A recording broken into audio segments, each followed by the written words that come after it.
मनुष्य के शरीर में एक रहस्यमय शक्ति है जिसे हम कुंडलिनी कहते हैं। जब यह शक्ति जागृत होती है तो विभिन्न मुद्राएं और आसन स्वतंत्रता से अपने आप ही होने लगते हैं। कुंडलिनी जागते समय विशेषज्ञ का सहारा लेना महत्वपूर्ण होता है। इस ऊर्जा की प्रकृति ऐसी है कि जब यह शांत होती है तो हमें इसके बारे में पता नहीं चलता, लेकिन गतिशील होने पर हम अपने अंदर की ऊर्जा को महसूस करते हैं। कुंडलिनी को सर्प के रूप में चित्रित किया जाता है क्योंकि इसकी गतिशीलता हमें एक नए स्तर पर ले जाती है। जब यह जागृत होती है तो चमत्कारिक घटनाएं हो सकती हैं जिन्हें हम कभी सोचते भी नहीं थे। इससे ऊर्जा का नया स्तर उत्पन्न होता है और शरीर का काम एक नए तरीके से होने लगता है। यौगिक सिस्टम का मकसद है हमारी समझ और बोध को बेहतर बनाना। यह आध्यात्मिक प्रक्रिया हमारी ग्रहणशीलता और अनुभव क्षमता को बढ़ाने का प्रयास करती है क्योंकि हम वही समझ सकते हैं जो हम अनुभव करते हैं। शिव और सर्प के प्रतीकों के पीछे यही वजह है। इससे जाहिर होता है कि उनकी ऊर्जा उच्चतम अवस्था तक पहुंच गई है। उनकी ऊर्जा उनके सिर की चोटी तक पहुंच गई है और इसलिए उनकी तीसरी आंख खुल गई है। तीसरी आंख का अर्थ यह नहीं है कि किसी के माथे में कोई आंख निकल आई है। इसका सीधा सा मतलब यह है कि आपकी समझ का एक और पहलू खुल गया है। दो आंखों से सिर्फ वही चीजें देखी जा सकती हैं जो स्थूल है। अगर मैं आंखों को अपने हाथों से ढक लूं तो ये आंखें उसे नहीं देख सकती। यह इन दो आंखों की सीमा है और तीसरी आंख भीतर की ओर देखती है, जिससे जीवन बिल्कुल अलग तरह से दिखता है। इसके खुलने का मतलब है कि हर वो चीज जिसका अनुभव किया जा सकता है उसका अनुभव किया जा चुका है। दुर्भाग्य की बात है कि ज्यादातर लोगों का ध्यान इस ऊर्जा के स्रोत में लगा हुआ नहीं है। आपके भीतर कुंडलिनी एक खजाना है जिसका अब तक इस्तेमाल नहीं हुआ, जिससे आप नए आयामों में रूपांतरण कर सकते हैं। यह ऊर्जा हमें अद्भुत लाभ पहुंचा सकती है जो हमने अब तक अनुभव नहीं किया है। परमाणु को तोड़ा जाने से पहले उसमें छिपी अद्भुत ऊर्जा का कोई अनुभव नहीं था। ठीक उसी तरह इंसान के अंदर भी विशेष ऊर्जा है जो हम अभी तक समझ नहीं सके। कुंडलिनी जागरण का मतलब है कि आप इस अद्भुत ऊर्जा का सही तरीके से उपयोग कर सकते हैं, जिससे आपका जीवन नए आयाम में बदल सकता है। हम इस अद्वितीय ऊर्जा के लाभों को देख रहे हैं, इसलिए हमारी इच्छा होती है कि हम अपने अंदर की कुंडलिनी को जागरूक करें, क्योंकि इसमें बहुत से लाभ हैं। कुंडलिनी जागरण के पहले हमें अपने शरीर के साथ चक्रों को जागरूक करना होता है। हर चक्र की अपनी एक विशेषता होती है। पहला चक्र जागृत होने पर हमारी मूल जरूरतें पूरी होने लगती हैं। दूसरा चक्र जागृत होने पर हमें रचनात्मक शक्ति मिलती है। तीसरा चक्र जागृत होने पर हमारा आत्मविश्वास बढ़ता है। चौथा चक्र जागृत होने पर हमारे अंदर खुशियां और प्यार बढ़ता है। पांचवां चक्र जागृत होने पर हमें प्रभावशाली वाणी मिलती है। छठा चक्र जागृत होने पर हमें बहुत सारी अद्भुत और चमत्कारिक शक्तियां मिलती है। सातवां चक्र जागृत होने पर हमें आत्मज्ञान मिलता है।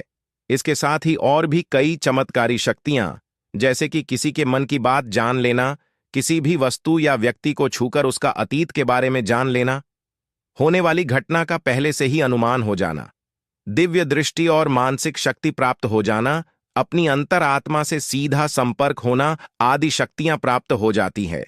यह सब कुंडलिनी जागरण के फायदे हैं।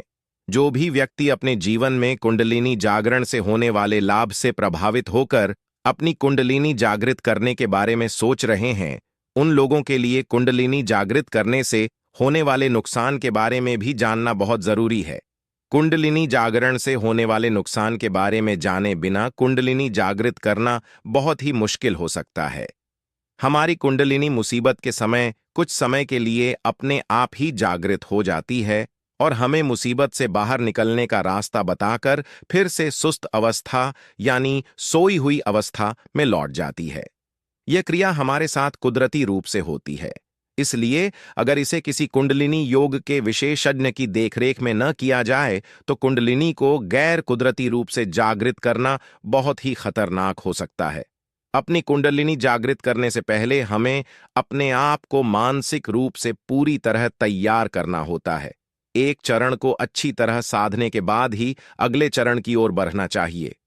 कुंडलिनी जागृत करने का लक्ष्य ही मन को मिटाना और इस पर विजय पाना होता है।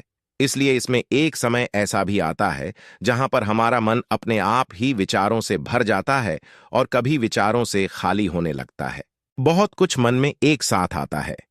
ऐसा इसलिए होता है क्योंकि मन अपनी सत्ता मिटने नहीं देना चाहता। इसी वजह से हमारा मन कई तरह के भ्रम पैदा करना शुरू करता है, जिससे मानसिक संतुलन बिगड़ने लगता है।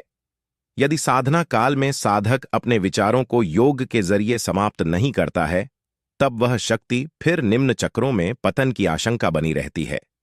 इस कुंडलिनी जागरण की प्रक्रिया में कई बार एकांत में बैठकर अपनी आंखों को बंद करके दोनों आंखों के मध्य में थोड़ा ऊपर की ओर ध्यान लगाना होता है, जिसके कारण बहुत बार सिर में दर्द रहने की शिकायत रहने लगती है।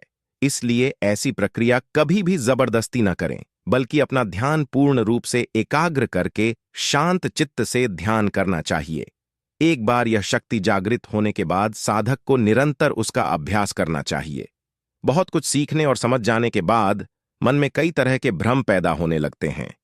उदाहरण के लिए, इतनी सारी शक्तियों का जब एक साथ बोध होने लगता है, तब कई बार मन में भ्रम की स्थिति बनने लगती है। जैसे कहीं पर भी कुछ भी दिखाई देना, बैठे बैठे लोक परलोक के दर्शन होने का भ्रम या समय में आगे पीछे जाने का भ्रम आदि जैसी चीजें होने लगती हैं। ऐसा ज्यादातर सभी कुंडलिनी के सभी 7 चक्रों को एक साथ जागृत कर लेने की वजह से होता है। जब दिव्य दृष्टि, जिसे हम भूत या भविष्य में घटित किसी भी घटना को देख सकते हैं, ऐसी शक्तियां हमें प्राप्त होती हैं, तब हमें इन सब शक्तियों को अच्छे से संभालना नहीं आता। इन सब शक्तियों पर अच्छे से कंट्रोल न होने के कारण हमें जो चीजें नहीं भी दिखनी चाहिए या जिन्हें हम नहीं भी देखना चाहते, वह सब भी हमें दिखाई देने लगती है। कुंडलिनी जागरण में दिव्य दृष्टि के साथ साथ दिव्य श्रवण की भी शक्ति प्राप्त होती है, जिसमें हमें भूतकाल में घटित हुई आवाजें भी आज वर्तमान में सुनाई देती हैं। ऐसा अनुभव करने वाले व्यक्ति के लिए, जिसे इस विद्या पर नियंत्रण नहीं हो पाता, यह सब आवाजें एक बुरा अनुभव बन सकती हैं। इस कुंडलिनी जागरण में सभी चक्रों को एक साथ जागृत करने की भूल कभी नहीं करनी चाहिए, क्योंकि इससे मिलने वाली सभी शक्तियों को एक साथ संभालना मुश्किल होता है। हमें हमेशा कुंडलिनी जागरण के समय सभी चक्रों और उनकी शक्तियों को पहले एक एक करके अच्छी तरह से साधना चाहिए। लालच में किया गया हर काम दुख की खाई में धकेल सकता है। एक शक्ति पर नियंत्रण प्राप्त करने के बाद ही हमें दूसरी शक्ति की दिशा में बढ़ना चाहिए। जिस साधक की कुंडलिनी शक्ति जागृत हो जाती है, उसमें अद्भुत अलौकिक शक्तियां उत्पन्न होती हैं। इस प्रक्रिया में साधक का क्रोध, मोह, लोभ और अहंकार नष्ट हो जाता है। एक बार जब यह कुंडलिनी शक्ति जागृत हो जाती है, तो यह असीमित ऊर्जा और स्पष्टता प्रदान करती है, जिससे व्यक्ति जीवन के वास्तविक उद्देश्य के साथ जुड़ सकता है और आकर्षणों से बच सकता है। इस पूरी प्रक्रिया में आध्यात्मिक लाभ के अलावा एक बड़ा लाभ यह भी है कि ऐसी योग प्रक्रिया करने वाले व्यक्ति को जीवन में कोई रोग नहीं हो सकता है, जैसे कि कैंसर, हृदय रोग, डायबिटीज, मोटापा, पेट के समस्त रोग और वात पित्त कफ की समस्त विषमताएं स्वतंत्रता से समाप्त हो जाती है। व्यक्ति पूर्ण निरोगी हो जाता है। कुंडलिनी शक्ति की उच्चता में जब यह एक देवी के रूप में कल्पित होती है, तो वह स्वयं को भगवान शिव के सर्वोच्च अस्तित्व के साथ एकजुट करती है। इस प्रक्रिया में साधक गहरे ध्यान और अनंत आनंद में डूब जाता है। यह गुप्त शक्ति से भरा हुआ है और जागृत होने पर कुंडलिनी 7 चक्रों के साथ जागृत होती है, उन्हें सक्रिय करती है और उच्च शरीर में वितरित करती है।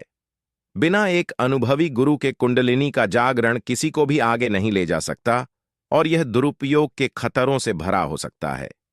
कुंडलिनी मनुष्य को सचेतन रूप से निचले स्तरों को पार करने में सक्षम बनाती है और अंत में सार्वभौमिक ब्रह्मांडीय शक्ति में विलीन हो जाती है। इस अद्भुत शक्ति के अभ्यास के लिए साधक को शारीरिक, मानसिक और आत्मिक स्तर पर साधना करनी पड़ती है।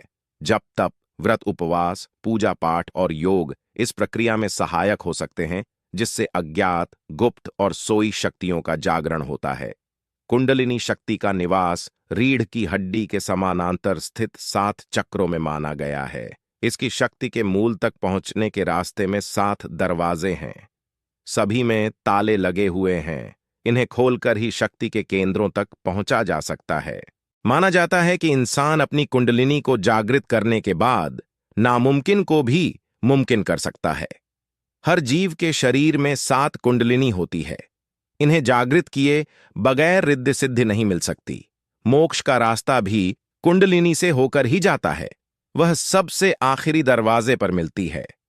कुंडलिनी के 7 द्वार पार करने वाला व्यक्ति सिद्ध पुरुष बन जाता है। उसे अपने शरीर के भीतर सोई हुई समस्त शक्तियां मिल जाती हैं। ध्यान की अवधि के दौरान कुंडलिनी आपके भीतर सक्रिय रूप से काम करेगी। चाहे आप उसके अस्तित्व को स्वीकार करें या न करें, वह आपको सही दिशा में मार्गदर्शन करने के लिए हमेशा आपके साथ रहेंगी। कुंडलिनी आपको कर्म या माया के बंधन से मुक्त कर देगी। जागृत कुंडलिनी आपके सभी कर्मों को जला देगी और आपको बंधन, माया या भ्रम से मुक्त कर देगी। कभी कभी वह आपके भौतिक कष्टों को कम करने के लिए आपके भाग्य को बदल देगी, जबकि अन्य समय वह आपको अतिरिक्त कष्ट दे सकती है। कुंडलिनी आपको तब तक आनंद की ओर ले जाएगी जब तक आप उसके साथ उस रास्ते पर चल सकते हैं जो वह आपको दिखाएगी। रास्ता थका देने वाला है और यह एक लंबी यात्रा है। यह सब तभी संभव है जब आप दैनिक आध्यात्मिक अभ्यास, ध्यान जारी रखते हुए उसे अपने माध्यम से काम करने देंगे। कुंडलिनी योग इस अर्थ में सबसे शक्तिशाली है। वह क्रिया के साथ आपके भीतर काम करना जारी रखेगी। जब तक आप उसका हाथ पकड़ेंगे, तब तक वह आपके कर्मों का उपभोग करेगी। जब कुंडलिनी जागृत होती है, तो परमात्मा के बारे में हमारी चेतना और अधिक गहरी हो जाती है।